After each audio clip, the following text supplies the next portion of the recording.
Oh, I love telling this story. So, remember I told you that we live in a pretty dog eat dog world, right? Pretty much. The world is on edge right now. Mm, Everything is clashing together. hmm Yes, we got a lot of people going at each other's throats, and to capitalize on this thing, we decided to go with Cash Clash because what do we want?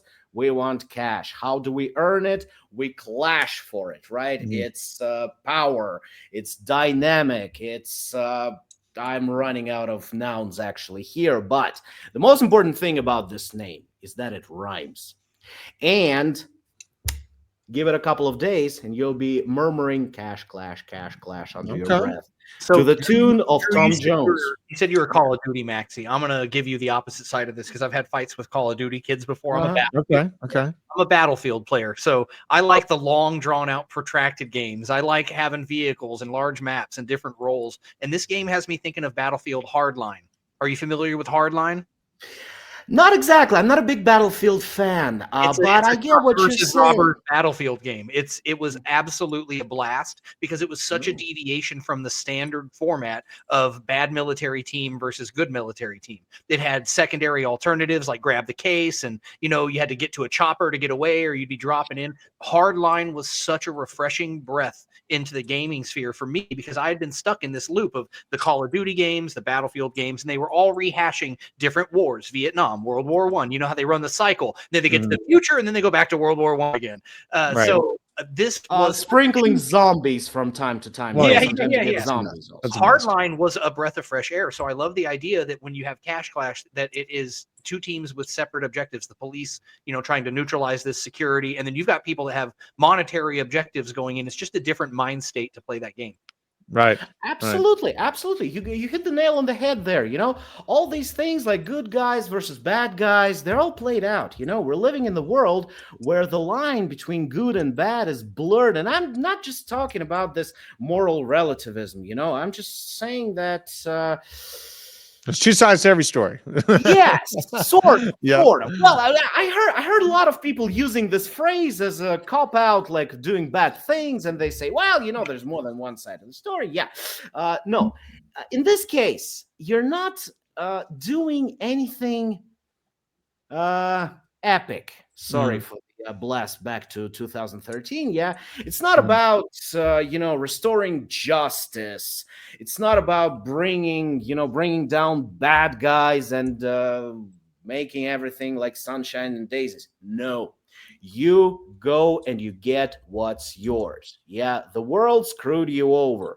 Now you can screw it right back. You can heist a bank, that very bank that been charging you overdraft fees when you didn't have any money, that very bank that denied you loans, that took, you know you can go ahead, you can take what's yours, without all these all all the stuff that I was talking about. Well, Sorry. it looks like Um, pretty good gameplay. How long has this been in development for? Like, how long have you been So working on the this thing? idea, the game was conceptualized in around Christmas 2023, right? This is when the general idea of how about we make some money off of our gaming skills Mm, came around, and then around 2024 we already got an alpha build for this, and right now we are doing pre-sale. By the way, yeah, the pre-sale is live. You can see it on our X account. And so we are thinking about completing that pre-sale, investing in some AAA game studio, but put a pin in that about AAA game studios. This, by the way, mhm. was driving factor between the conceptualization of Cash Clash because AAA game studios, legacy gaming they have failed their audience, plain and simple. Yeah, and it Yeah. seems like kind of a closed like AAA gaming feels a little bit standoffish to crypto, being allowed into it. Off the Grid was kind of the first I had seen slightly get into the door. Um, Mhm. and you're up against previous kind of regulation overscope potential problems that other games had faced. are you having to see, like work around or find any, special attributes of the game to kind of fit into what regulations are right now for the United States and EU gambling laws or regulations?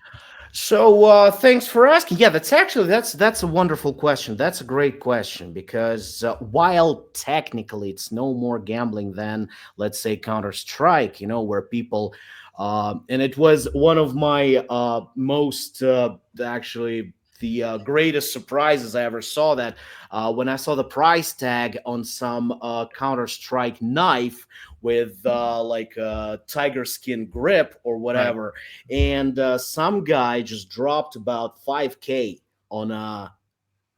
Now, On I a don't want knife. to sound like a boomer, okay? So everybody who's listening to me, I'm not that guy. It's I fine. promise.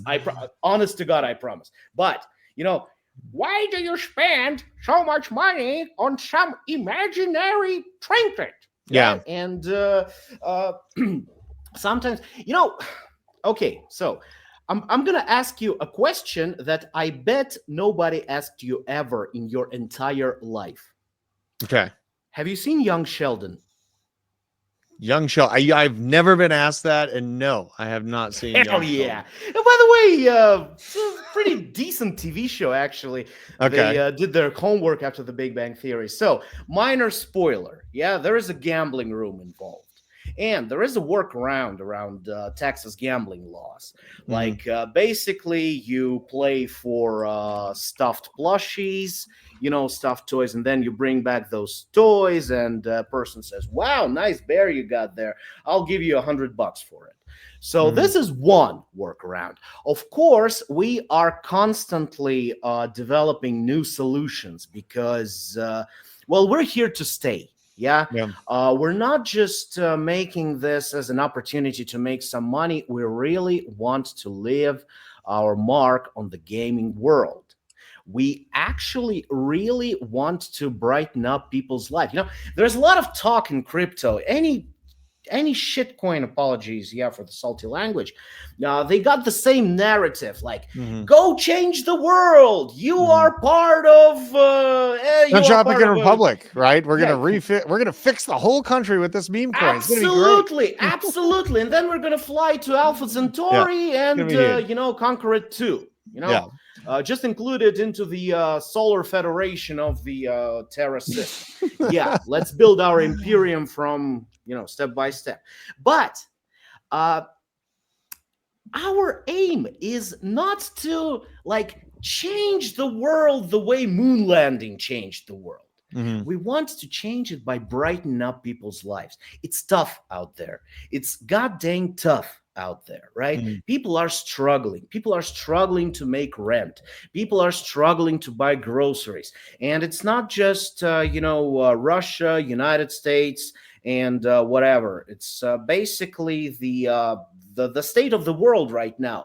Life has become hard. It's hard to find a good job. Yeah, it's hard to find a stable source of income like people used to. So what we have in mind, we just want to help people out.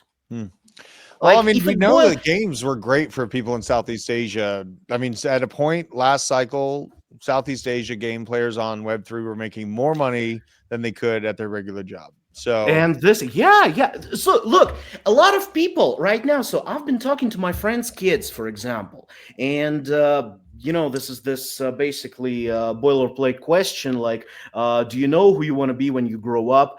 And a lot of people say, things like, well, I want to become a YouTuber, I want to become a blogger, I want to become this and this. it's so crazy that being a YouTuber is higher than being an astronaut. Like, you know that why? is something that's true. I have a theory about it. The current system is failing people, and people subconsciously realize that they don't have a lot of chances of making it the way their parents, their grandparents used to make it, because people have been told all their lives, go to school, then go to college, be a good person, work hard, be diligent. And they did. We did. And then the money actually supply tripled, and then so things happen. What do we say? And I really appreciate you partnering up with and sponsoring this video with IVC. I'm super blessed to be able to cover new projects and look at new projects that are coming up in the ecosystem. This is what I would be doing even if I was working for the state troopers or doing the other contract and stuff. I mean, here in America, things got really crazy during the protest. I made a lot of money securing cities, but I was still yapping to people about crypto, right?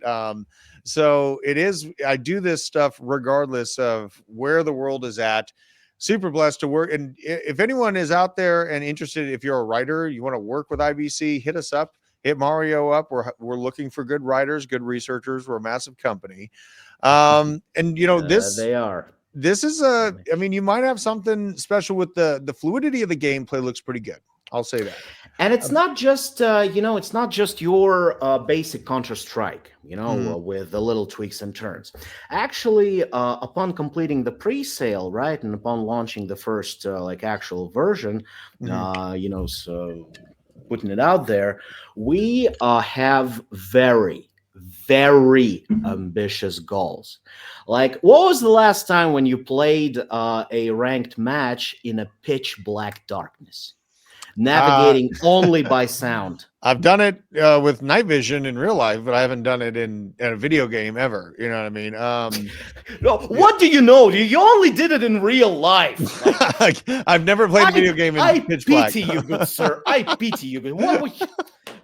Right. Hold on. Give us like a year. Okay. You're a year okay. and a half. Well, how long do you think development's going to take? Like, when do you think that? What's the timeline for development on the game? Look, I've been working in my fair share of projects, not just in gaming, not just in crypto. I have legal background, and I've been involved with ed tech, educational technology. And every time when you try to establish certain timeline, you have to factor in one thing: this timeline you have established. It's going to go to shit one way or another. So you have to have plan B. Now, all our timelines, everything is covered in our white paper, which is available on our website, and you can always DM Cash Clash account. People will take care of you. Probably it's going to be me. So we can hang out. I don't know. Right. So go ahead. Ask your questions, because although we are endlessly grateful for the opportunity, because we know that IBC, it's, well, you pick people you work with, and it is an honor to be picked through and through. I mean, you have to see something like last cycle we saw very foolish games make people a lot of money. So like seeing a game that has good fluidity to the movements, like, it's not my opinion that a game out of Web3 needs to literally compete with Grand Theft Auto. I think all it needs to do is provide monetary value, work smoothly, stay up and running, and the users will come. You know what I mean? I don't think it's a hard combination. And, but there are a lot of games out there that are in development. So what, before we wrap up, I want to know what, in your opinion, will make this game special in the eyes of Web3 gamers that might be able to give it a leg up from all the competition as things start to roll out. So, of course, I can go with being a part of something new, being, a part of a game that kind of goes against those legacy gaming studio that have completely abandoned their base. They don't make products for gamers. They make products for their shareholders. And back in 2014, I think, Silicon Valley, you remember, third season. And do you think the product? Well, the product is our stock. Well, our product is the game. It's the game. It's the vibes. Yes, maybe it's not gonna be like as polished as from right out of the gate. Maybe not. Maybe it will take some time. But this, again, is a product for gamers by gamers. We are not a soulless corporation. As a matter of fact, we are a pretty tight-knit little studio. Absolutely. We have our calls. We have this incredible vibe, of people doing fun stuff they are good at. And I think that at first, the selling point of Cash Clash is going to be like, this is a game by your peers. We are like you. We're not just pretending, putting on this cap and like, hello, fellow gamers. Yes, I am not a corporation man. I promise. Now, what do you think about this, and that? No, this is the objective here is to remind you, or maybe to evoke an interest in old school LAN parties, when gaming was, it wasn't something that you were doing to to numb yourself. It was something that you were looking forward to. Right. It was a chance for you to hang out with your friends. So we take this and we sprinkle the opportunity to make some actual money on it. Yep. Because I don't know about you, but I remember when I was like 10 years old. Oh, no. 10 years old. No. I was about 15. Yeah, so I was 15 years old. Yeah, Grand Theft Auto Vice City. Hell yeah, man. That was the jam. I lived it. That was the metaverse, literally. Dude, I used to own a CD. Yeah. Like an actual CD that you had to put in the CD-ROM, and then you had to, punch in the serial number and such. Oh, man, thank you. Oh, I like it. It sounds like you're trying to make gaming great again. Let's do it, man. Thank you very much for diving into this. Like, I know we got a bunch of stuff we got to get tackled on the crazy breaking news of this huge hack, but it seems like you guys are building something pretty cool. For everyone that's out there watching, make sure to go follow this team. You can go follow them. I'll go to your Twitter here and pull it up just so I get the exact. You make sure to go to their website too. When you go to their Twitter, it'll link you to their website, but at @CashClash_game on Twitter, go check them out, see what they're building. It seems kind of fun. Sprinkling a little chaos into the mix for the world here. It's basically where we're at. And really appreciate you guys joining us here. Hopefully really our appreciate you having us. Drew, Absolutely, you are a wonderful conversationalist. Like, honestly, I know it's kind of my job, but I feel a little bit guilty because like I'm getting paid to have fun right now. I know, man. That's what it's about. And you're building something that's fun. just wonderful. Do what you love, and you never work a day in your life, folks. So, by the way, I really want to look into the eye of a person who said that, because I always quote the Tom Sawyer effect. That when you pretend that it's not work, I don't have to. Yeah. I'm having a blast right now. Well, I hope everyone else goes and has a blast. I'm excited to see this thing roll out here. So with that being said, we're going to hop on and cover all the crazy news going on in crypto, but I appreciate you guys joining us. Dimitri, thank you very much for showing us the thank you. Absolutely, man. It was very cool insight. My man, Pulse Digital, and of course, Sergey, man. It was a fun show. So appreciate you guys, and I'll see you guys. Hopefully I see you again on another show.